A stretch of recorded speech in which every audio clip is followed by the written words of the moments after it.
다른 온체인 지표들이 잘못된 시그널을 보냈을 때도 가장 정확하게 이 시장의 상황을 알려준 지표가 있습니다. 바로 이 R-호들 레이시오라고 하는 지표인데요. 이 지표를 잘 이해하시면 여러분 투자에 도움이 되십니다. 영상 끝까지 봐주세요.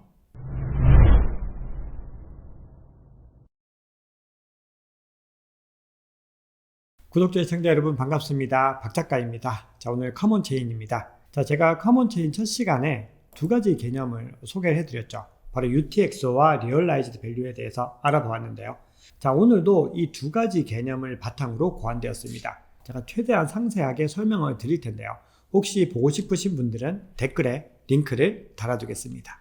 자, R-호들에서 이 R은요, 리얼라이즈드 밸류를 의미합니다. 자, 네, 바로 실현 가치라는 건데요. 이 실현 가치는 UTXO를 이용해서 산출한다고 말씀드렸습니다. 채굴된 모든 코인들을 이 동일한 현재 가격으로 계산하지 않고 UTXO를 통해서 집계하는 겁니다. 즉, 해당 UTXO가 마지막으로 한 지갑에서 다른 지갑으로 이동한 그 시점의 비트코인의 시세를 기준으로 해서 가격을 할당해서 평균을 낸 거라는 거죠. 그래서 현재 보유하고 있는 이 코인의 비용 기준이라고 생각하셔도 좋습니다. 자, 그러면 R 뒤에 있는 이 호들은 무엇일까요?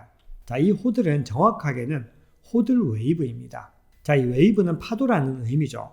자, 호들 웨이브는 UTXO를 마지막으로 이동한 이후에 이 기간별로 그룹화를 한 겁니다. 그러면 누군가는 이 코인을 하루를 가지고 있었을 테고, 누군가는 일주일, 누군가는 한 달, 1년, 5년, 10년 다양하게 그룹이 나눠지겠죠. 이 보유 기간별로 그룹을 차트로 표시하면은 이렇게 파도처럼 물결치는 듯한 모양이 나오게 되는 거죠. 자, 보시면 밑에 이 빨간색에 가까울수록 단기 보유자입니다. 자, 그리고 푸른색에 가까울수록 장기 보유자이죠. 그래서 색깔을 조금 더 정확하게 보면은 24시간부터 하루에서 일주일, 일주일에서 한 달, 뭐 이런 식으로 쭉 나가서 가장 장기 보유자는 10년 이상으로 표시를 하고 있죠. 자, 이 호들 웨이브에서 핵심이 뭐냐면요. 시장이 차분하게 가라앉을 때, 그러니까 우리가 이제 흔히 얘기하는 크립토 윈터 구간으로 들어서게 되면은 장기 보유자들이 높은 비율을 차지하고 단기 보유자들이 줄어든다는 겁니다. 왜냐하면 단기 보유자들은 두려움에 이 코인을 다 던져버리고 가는 거죠. 그래서 보시면은 이렇게 가격이 내려가는 이 구간들에서는 이 빨간색보다는 이 푸른색이 더 많이 넓어지는 걸 이렇게 보실 수가 있어요. 자, 반면에 불장에서는, 즉 강세장이 왔을 때는 단기 보유자들의 붉은색이 훨씬 더 크게 증가합니다. 시장이 뜨거워지니까 신규 자본 유입이 계속해서 늘어나고 빠르게 수익을 실현하는 이 단기 매매도 증가하는 거거든요. 그래서 지금 보시면은 이렇게 빨간색이 증가하는 구간들이 바로 이 불장이었던 그 구간들이거든요. 이렇게 늘어나고 있는 모습들이 보이죠. 자, 그런데 이 호들 웨이브만 가지고서 어떤 투자의 기준을 잡기에는 조금 가시적으로 좀 명확하지 못한 부분들이 있는 거죠. 그래서 이걸 조금 더 명확하게 만들어준 지표가 있는데요. 이게 바로 R-호들 레이시오, 오늘 알아볼 이 지표입니다. 자, 이 R-호들 레이시오는요, 호들 웨이브를 더 정교하게 다듬은 지표다라고 보셔도 될 것 같습니다. 자, 이 지표는 루긴투 비트코인에서 확인하시면 되는데요.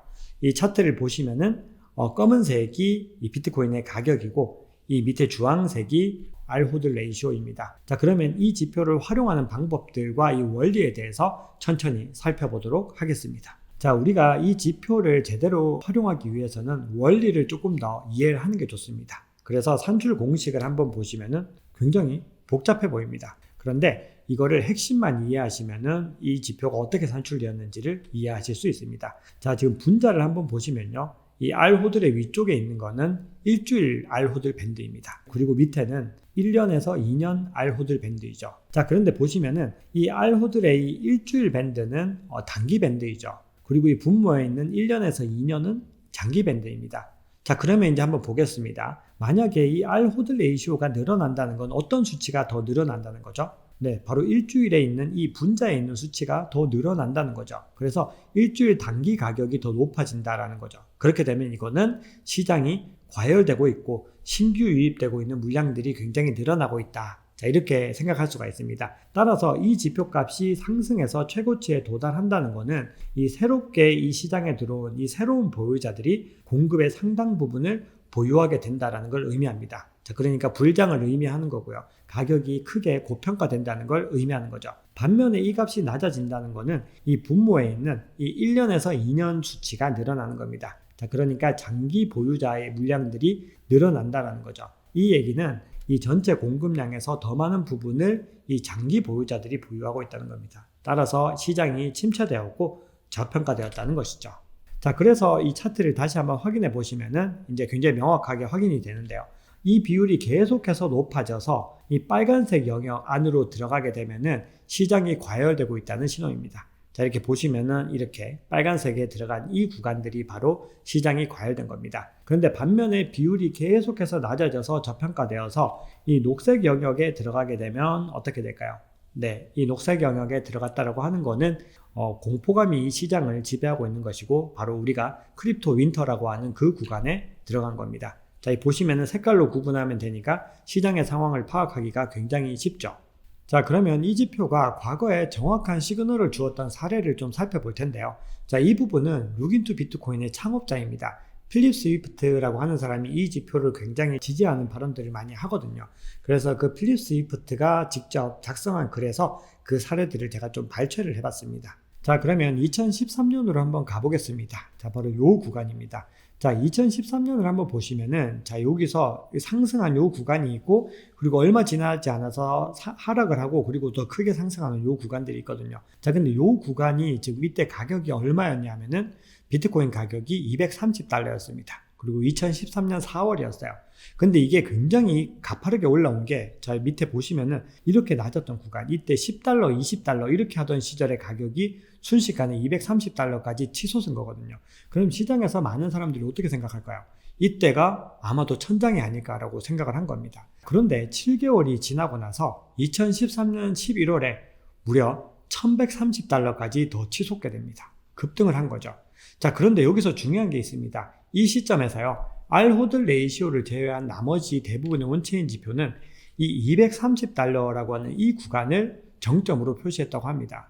그래서 $230에서 많은 투자자들이 매도를 했고 이후에도 매수 신호가 온체인상으로 잡히지 않았기 때문에 투자자들은 후속 투자의 기회까지도 놓치게 된 거죠. 자, 이거는 일단 스위프트가 그렇게 주장을 하고 있는 겁니다. 자, 그런데 알호들 레이시오를 보시면 어떨까요? 이 빨간색이나 파란색 영역에는 근처도 가지 않고 있죠. 그냥 일정 부분 하락하고 다시 반등을 합니다. 그러니까 이 가격의 추세가 상승 추세의 연장선상에 있다라고 표시를 한 것이죠. 자, 또 하나의 예를 더 들고 있는데요. 자, 이 차트를 보시면 이 하얀색이 가격이고, 자, 이 파란색이 알호들 레이시오입니다. 자, 지금 보시면은 이 알호들 레이시오가 먼저 상승을 하고 나서 가격이 상승하는 모습들을 볼 수 있는데, 이 알호들 레이시오가 빨간색 영역 안으로 들어가는 걸 볼 수 있거든요. 그러니까 가격이 정점이라는 걸 가리킨 거죠. 근데 이 시점을 한번 보시면 이 정점이 딱 3일 차이가 납니다. 2017년 12월 13일에 여기가 정점을 찍었다면 가격은 그 3일 후에 찍게 된 겁니다. 따라서 굉장히 유용한 지표로서 활용할 수가 있는 거죠. 자, 그런데 이 지표가요, 최근에 와서 문제가 좀 발생했습니다. 2021년 불장 때는 이 빨간 영역에 도달하지 못한 겁니다. 하지만 이후에 또 바닥 지점은 정확하게 잡아냈거든요. 자, 그래서 우리가 2021년 강세장을 한번 돌이켜보면 코로나 사태 여파와 더불어서 여러 거시 경제적인 변수가 굉장히 컸다라고 생각을 할 수 있습니다. 그래서 사이클도 좀 달라졌어요. 지금 가격을 보시면 비슷한 구간을 갖다가 두 번 고점을 형성을 하거든요. 과거의 반감기 사이클과는 확연하게 차이가 나는 모습을 볼 수 있습니다. 자, 그래서 우리가 이 빨간 영역에 닿지 않았다는 것을 어떻게 해석을 해야 되는가? 거기에 대해서는 두 가지 의미로 해석을 해보면 좋을 것 같아요. 자, 첫 번째는 이 3차 반감기 이후에는 여러 거시 경제적인 변수와 그리고 여러 악재들로 인해서 우리가 생각하는 진정한 의미의 불장이 오지 않았을 수도 있겠다라는 의미로 해석할 수 있습니다. 자, 실제로 3차 반감기 이후에 가격 상승이 가장 미진했죠. 자, 두 번째는 이 반감기가 거듭되면서 사이클이 달라지고 있을 가능성이 있다는 겁니다. 자, 그래서 이번 4차 반감기 이후에는 이 3차에서 반영되지 못했던 그 부분들까지 다 반영이 되어서 가격이 더 크게 상승을 하게 될지 아니면은 다른 사이클을 보일지 이런 부분들을 우리가 유심히 잘 살펴봐야 합니다. 자, 그리고 또 하나 유의할 부분, 굉장히 중요한 부분들이 있습니다. 바로 어떤 지표이든지 하나의 지표를 맹신해서는 안 된다는 겁니다. 적어도 3개에서 4개 정도의 지표들을 중복적으로 확인을 해서 이 천장과 바닥을 확인하는 습관을 기르시는 게 굉장히 중요합니다. 자, 여러분, 반감기를 통해서 이 채굴 보상에 의한 공급량이 계속해서 줄어들게 되죠.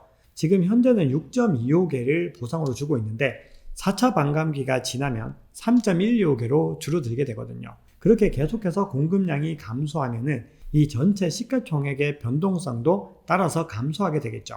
자, 이 얘기는요. 시간이 지날수록 우리가 이 온체인 지표를 투자에 활용하는 것이 점점 더 제한되는 시기가 올 수 있다는 의미입니다. 자, 2021년에 정확하게 적중하지 못했던 사례가 있지만 그럼에도 불구하고 이 R-호드 레이시오 지표는 비트코인의 바닥과 천장을 잡고 이 시장의 심리를 포착하는 데 가장 유용한 도구 중에 하나로 평가받고 있습니다. 자, 그러면 이 지표를 어디서 찾아보고 어떻게 보는지만 살펴보고 오늘 영상을 마무리하겠습니다. 구글에 가셔가지고요. 룩인투 비트코인을 쳐보시면 됩니다. 자, 여기 들어가셔서 자, 차트를 한번 가보시면은 여기서 제공하는 차트들을 굉장히 많이 볼 수가 있습니다. 자, 여기서 R-호드 레이시오를 클릭을 하시면 확인을 하실 수가 있습니다. 자, 그래서 지난번에도 설명을 드렸는데 영역을 조금 더 확대해서 디테일하게 보시고 싶으시면은 이렇게 딱 확대를 하시면은 이 구간을 더 클로즈업해서 정확하게 보실 수 있고 그리고 일자와 이 수치들도 정확하게 확인하실 수가 있죠. 다시 돌아가고 싶으시면 더블 클릭을 해주시면 됩니다. 자, 여러분 오늘 준비한 이야기는 여기까지입니다. 자, 오늘 커먼체인 내용이 도움이 되셨다면 구독, 좋아요, 알림 설정, 댓글 정중히 부탁드립니다. 앞으로도 커먼체인 많이 사랑해주세요. 지금까지 박 작가였습니다.